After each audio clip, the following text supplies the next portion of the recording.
கோரிக்கை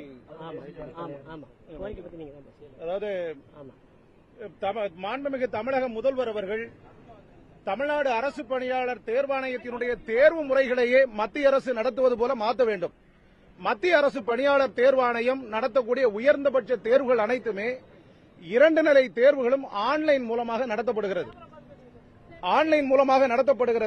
இந்த ஆன்லைன் மூலமாக நடத்தப்படுகிற தேர்வுகளை அவர்கள் 90 நாட்களில் தேர்வு முடிவுகளை வெளியிடுகிறார்கள்.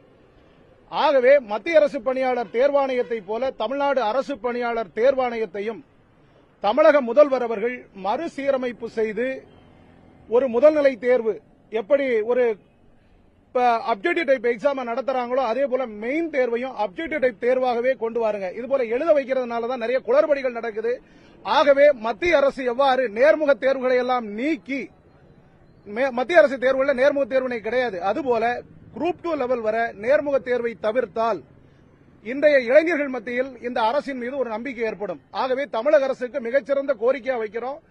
தமிழ்நாட்டில் இருக்கிற அரசு பணியாளர் தேர்வாணையம் மற்றும் தமிழ்நாடு சீருடை பணியாளர் தேர்வாணையம், ஆசிரியர் தேர்வு வாரியம், அனைத்து தேர்வு வாரியங்களையும் முறைப்படுத்தி இளைஞர்களின் வாழ்க்கையில் இந்த திராவிட முன்னேற்ற கழக அரசு ஒரு நம்பிக்கையை ஊட்டக்கூடிய வகையில் ஆன்லைன் மூலமாக இந்த தேர்வை கொண்டு வருவதற்கு இந்த அரசு முயற்சிக்க வேண்டும் என்பதுதான் முக்கியமான கோரிக்கை. தேர்வு முடிவுகளை 90 நாட்களில் வெளியிடுங்கள்.